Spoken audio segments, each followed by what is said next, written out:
बिस्मिल्लाहिर्रहमानिर्रहीम। अस्सलाम वालेकुम नाज़रीन, आप यूट्यूब और फेसबुक चैनल देख रहे हैं। मैं राना उसैर हूँ।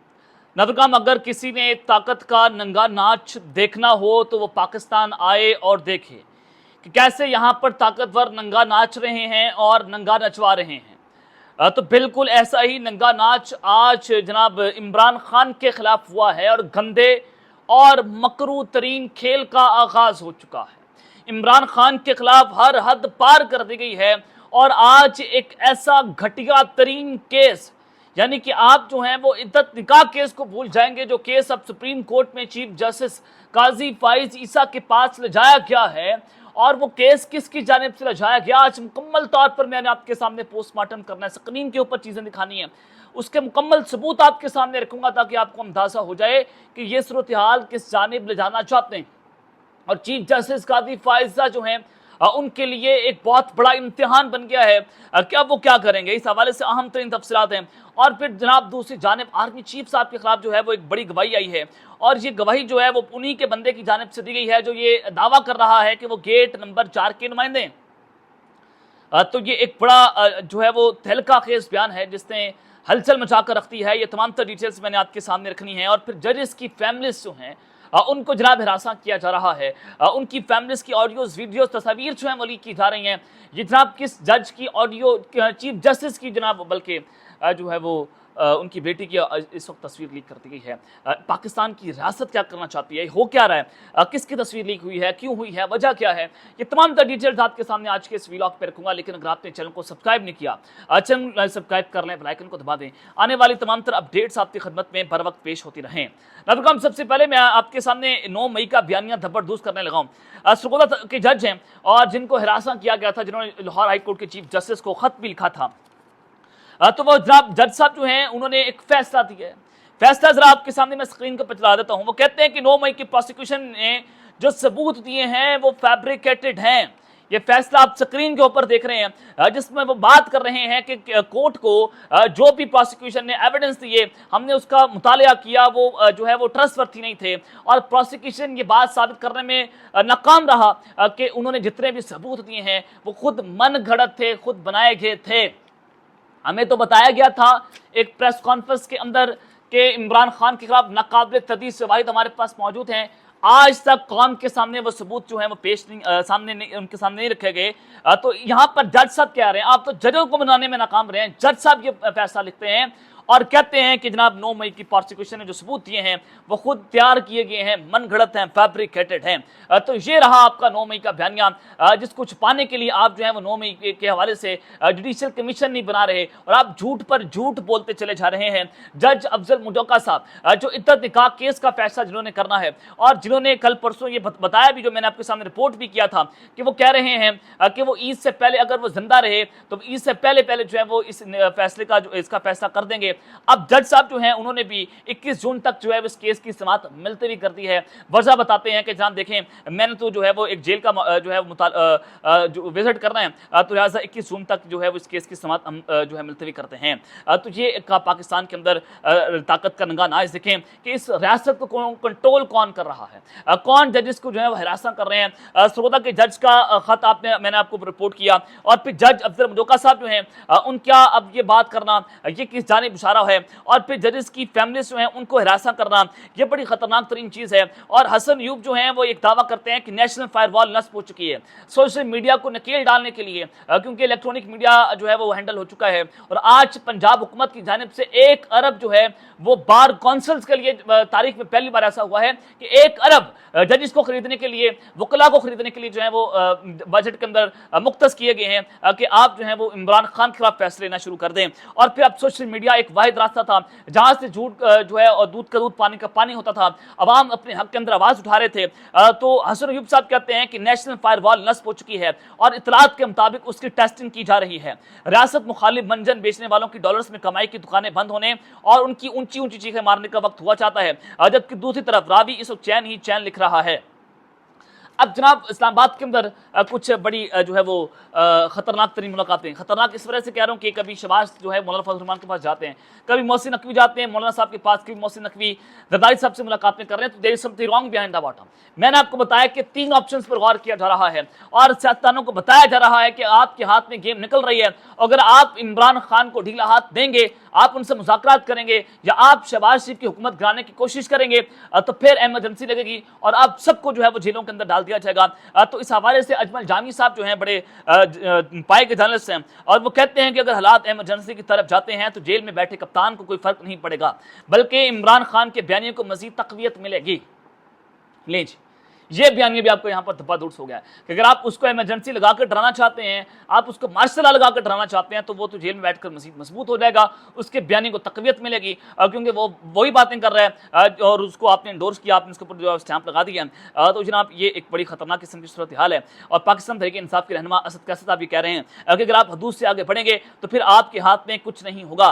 क्या इस मुल्क को बनाना पब्लिक बनाना है? आपने हमारे सब्र के पैमाने को लबरेज कर दिया है। आखिरी बार कह रहा हूं कि सियासी कारकुनान के साथ ये जुल्म बंद करें। पीटीआई भी जो है वो भी अब फ्रंट फुट पर खेलना जनाब शुरू हो गई है। ये एक जो है वो सारी चीज़ें मैंने आपके सामने रखी हैं। सबसे पहले बात कर लेते हैं कि जनाब लाहौर हाई कोर्ट के चीफ जस्टिस जनाब जस्टिस मलिक शहजाद साहब बड़ी उन्होंने अहम तरीन तकरीर कल की और उन्होंने कहा कि हम इस्टेब्लिशमेंट की जो मुदाखलत है उसको जल्द अज जल्द ख़त्म करेंगे, उसके खिलाफ हम जद्दोजहद जो है वो कर रहे हैं। मलिक शहजाद साहब की ये गुफ्तगू और फिर उसके फौरी बाद जो है वो chief justice Lahore high court Malik Shahzad की बेटी जो है उनकी शनाख्ती कार्ड को मुख्तलिफ सोशल मीडिया अकाउंट्स के जरिए जो है वो किया जा रहा है।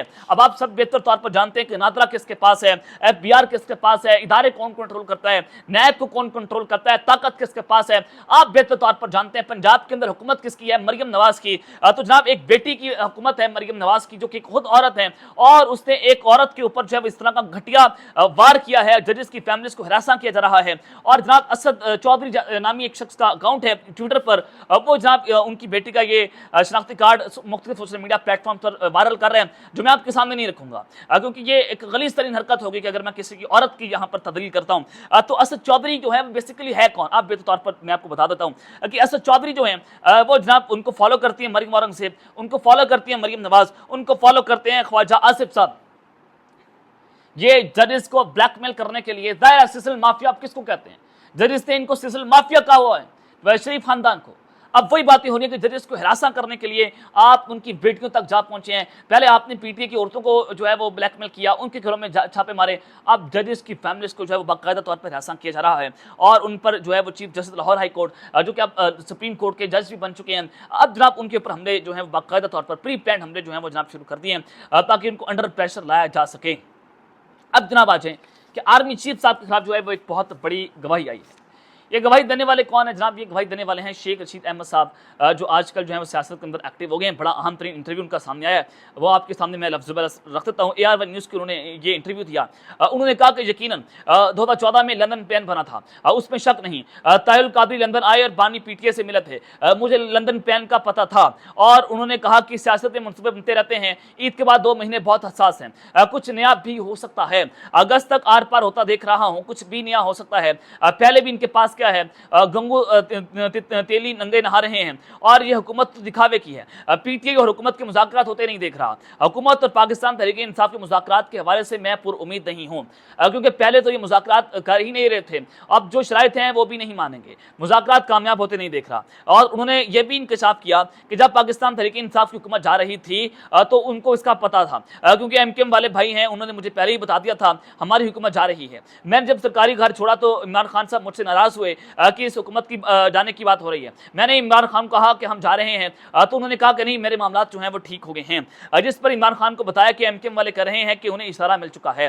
इसमें कुछ शक नहीं कि पाकिस्तान तहरीक इंसाफ की हुकूमत गिराने में कमर बादशाह मुलव्विस थे। साबिक आर्मी चीफ के खिलाफ ये गवाही कौन दे रहे हैं? शेख रशीद साहब दे रहे हैं कि वो मुलव्विस थे। मैं एक घर में जा रहा था तो वहां से चौधरी सालिक हुसैन और मोहसिन नकवी को निकलते देखा तो समझ गया मुझ समेत पाकिस्तान में कुछ शख्स गेट नंबर 4 के बगैर सियासत में नहीं आया है। तो मोहसिन नकवी साहब कहां से निकले? गेट नंबर 4 से निकले थे। बस ये बेसिकली शेख रशीद साहब जो हैं वो दावा कर रहे हैं। तो मोहसिन नकवी साहब को निगरान वज़ीर आला किसने बनाया?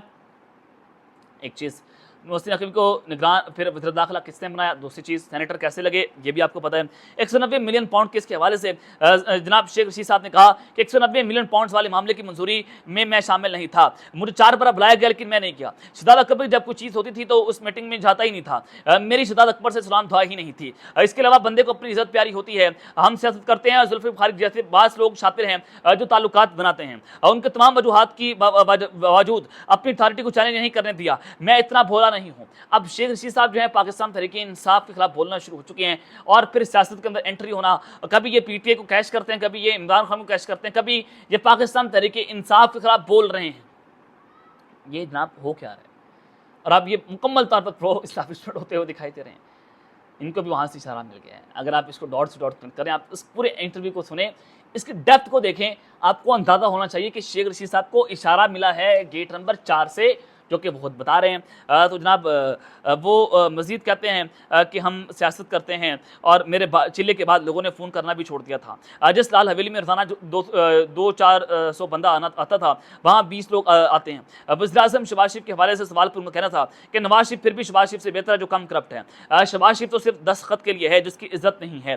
तो जनाब ये सारी चीज़ें आपके सामने है कि शेख रशीद साहब जो हैं वो इस तरह की गुफ्तगू कर रहे हैं, यानी कि एक बड़े पाए के सियासतदान, और उनको ये गुफ्तगू शायद सेफ नहीं देती मेरे बकौल, या मेरे जितना एक्सपीरियंस है सहाफ़ती जर्नलिज्म जो मेरी है उसमें ये मुझे लगता है कि शेख रशीद साहब को ये इंटरव्यू देना जो है वो नहीं बनता था जैसा आज इन्होंने ये इंटरव्यू दिया है। और मैं इनसे ये एक्सपेक्ट भी नहीं कर रहा था कि वो इस तरह के सियासतदान जो है वो जनाब नहीं है। तो जनाब आपको चलें एक और बड़ी खबर इस हवाले से मैं दे देता हूँ कि इमरान खान के खिलाफ घटिया और मकरूतीन जो है वो खेल शुरू हो चुका है, और इमरान खान के खिलाफ ये नंगा नाच है जो आज से पहले जनाब मैंने कभी नहीं देखा। टेहरान वाइट केस, और ये वाइट केस है जिसमें जजेस को धमकाया गया था, इस्लामाबाद हाई कोर्ट के जजेस को, और इसी केस के बाद ही जजेस ने 6 जजेस ने खत लिखा था कि हमें डराया और धमकाया जा रहा है, हमें जो है वो पैगामात मिलते हैं, धमकियां मिलती हैं, हरासा किया जा रहा है, इमरान खान के केसेस के हवाले से हरासा किया जा रहा है। तो ये वाहिद केस था जिस पर सुप्रीम कोर्ट के 6 इस्लामाबाद हाई कोर्ट के 6 जजेस को धमकाया और डराया गया था, लेकिन उनको कहा गया था कि आप हामिद फारूक के साथ खड़े हों और आप इस केस के ऊपर जो है फैसला सुनाएं। लेकिन ये केस जो है इस्लामाबाद हाई कोर्ट से में स्टैंड नहीं किया और इसको जो है वो वहाँ से फारिग कर दिया गया, और उसके बाद 6 जजेस जो है डट के खड़े हो गए। अब टेहरान वाइट केस में साबिक वज़ीर-ए-आज़म इमरान खान की नाअहली केस दरख्वास्त मुस्तरद करने का फैसला चैलेंज कर दिया गया है। पाकिस्तान तहरीक इंसाफ के खिलाफ टेहरान वाइट केस की बिना पर इमरान खान की नाअहली की दरख्वास्त मुस्तरद करने का इस्लामाबाद हाई कोर्ट का फैसला सुप्रीम कोर्ट में चैलेंज किया गया है, और बताया गया है, जराए बताते हैं कि शहरी मोहम्मद साजिद कई फैसलों के अंदर इमरान खान के खिलाफ मुद्दई हैं। ये कौन से शहरी जो हैं वो आज तक मंजर-ए-आम पर नहीं, इतने महंगे महंगे वकील कर रहा है, इतना जनाब फजूल किस्म का शहरी, या इतना जनाब बेला शहरी जिसको इमरान खान की बेटी की फिक्र हो गई है और उसको करोड़ों के वकील भी मिल रहे हैं फ्री के अंदर। ये कैसे हो सकता है? ये जनाब कैसे मुमकिन है? मोहम्मद साजिद कौन है? आप बेहतर जानते हैं कि मोहम्मद साजिद जो है वो कौन है। तो उनके हवाले से ये सुप्रीम कोर्ट में अपील दायर की गई है, जहां शहरी ने अपील की है कि इमरान खान को फरीक बनाया है, और शहरी ने अपील में इस्लामाबाद हाई कोर्ट का 21 मई का फैसला कलअदम करार देने की इस्तदा की, और कहा कि इमरान खान के खिलाफ नाअहली की दरख्वास्त को मंजूर किया जाए। तो लिहाजा जनाब ये सूरत हाल आपके सामने है कि क्या चीफ जस्टिस कादी फायसा जो हैं वह अब नंगा नाच करेंगे? क्या वो इस तरह का गंदा और मकरू केस जो है वो सुनेंगे अपने पास? क्या उसको खारिज करके परे मार देंगे? ये चीफ जस्टिस का इम्तिहान है, हमें उनसे एक्सपेक्टेशंस नहीं है, ना कौम को एक्सपेक्टेशंस हैं, क्योंकि उनके फैसले बोल रहे हैं कि वो इस वक्त कहाँ पर खड़े हैं, और जस्टिस मुनीर जो है उनको भी उन्होंने पीछे छोड़ दिया। अब तक लेते हैं, अपना ख्याल रखिएगा और संगा प्रणाम में अल्लाह ने के बाद पाकिस्तान जिंदाबाद।